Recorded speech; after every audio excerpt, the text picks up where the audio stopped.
Ladies and gentlemen, I'm your favorite Zionist Prince Tall, the traveling clat. We're taking a look at a clip of Dave Rubin and Gad Saad, two of my favorites, chiming in on Canada, the future of the West. Let's take a look. What do you see as the future for Canada? You know, America seems to be turning around right now. Yeah. We seem like we got to the precipice, we looked into the abyss, and we're coming back. I don't see that moment for you guys just yet. You're exactly right. You really needed a cataclysmic figure like Donald Trump to be able to turn things around. Now, anybody who comes in is going to be better than Justin Trudeau. So there is going to be an improvement of sorts, but it certainly will not be anything like what Donald Trump has been able to now, invigorate and so on. So I'm cautiously optimistic that things will improve, but unfortunately the demographic realities in Canada in general and in Quebec and Montreal in particular are so astounding that I don't see how. I mean, it'll just be a slow walk into the abyss of infinite lunacy, really.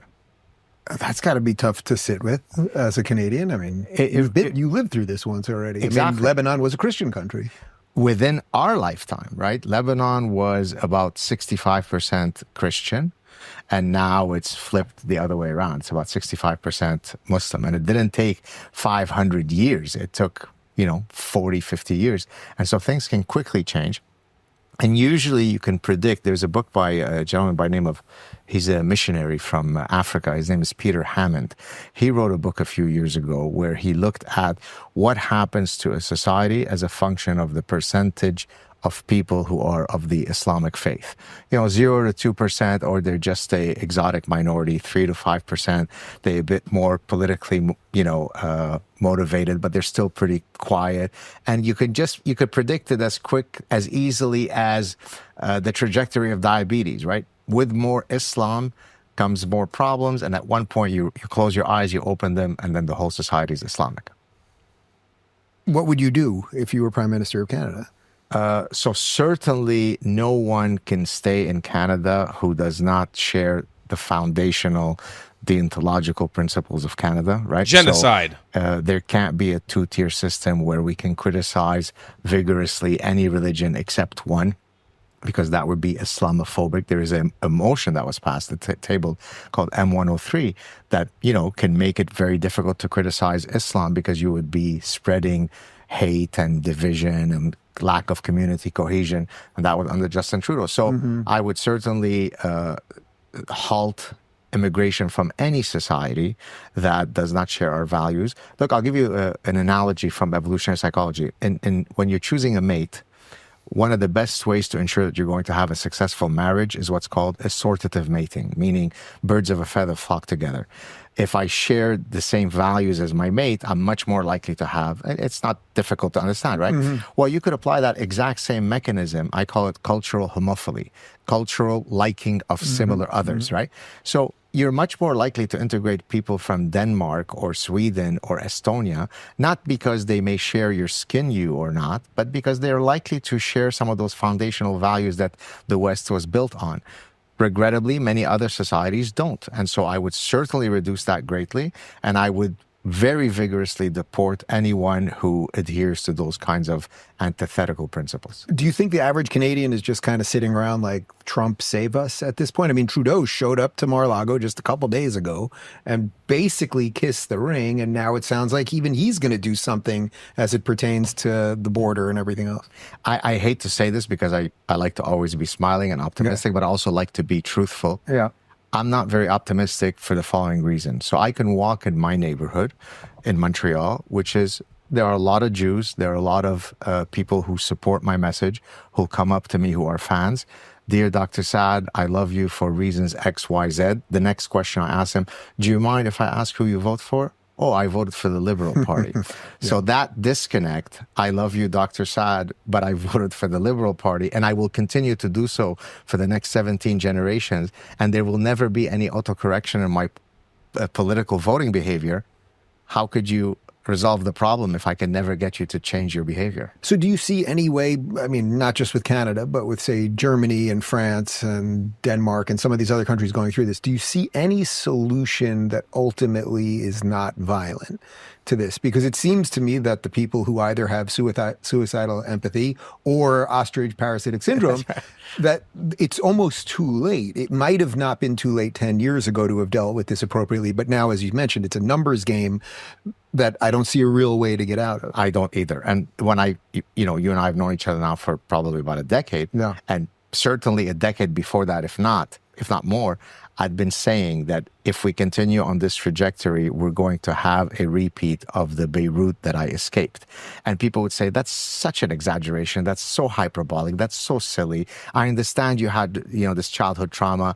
Don't project it onto the West. It'll never happen. Well, you have to have the imagination to be able to extrapolate these patterns, right? It won't happen next year. It won't happen in 10 years, but give it enough time and it has to happen. There's no right? So we won't amputate your legs the first day you get diabetes, but let it rage far enough and it will lead to the amputation of your limbs. That's what's going to happen. So what do you make about what happened here in America? Because again, I think we really looked at the abyss and decided not to do it. I think that's really what this election was. So I'm very optimistic that, of course, I'm elated that Trump won. But right away, I started warning people, don't be complacent, because that could just be a little bleep, but then the wokester come back even stronger than ever before.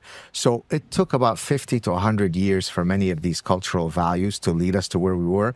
Hopefully, it won't take 50 to 100 years to reverse them, but it won't begin and end with Trump. I actually have a bit more of a pessimistic view than both Dave Rubin and Gad Saad on this. I do think we've already passed the point of no return.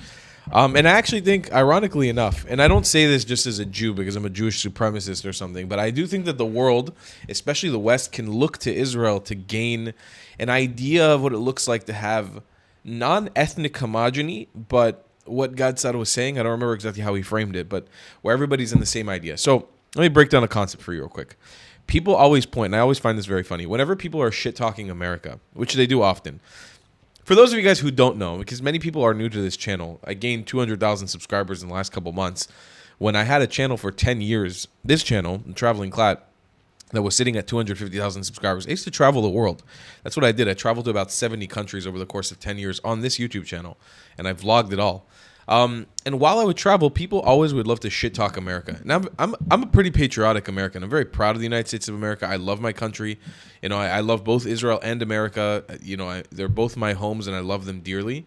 And whenever I found myself having to defend America, I would always find this scenario where people would point out, well, like, why can't you guys be like Denmark or Sweden or this country or this country? And I'm like, the countries that you guys point out to, like Japan, for example, that are extremely successful countries where people have as equal of rights as possible and equal opportunities. A lot of it has to do with ethnic homogeny of those populations.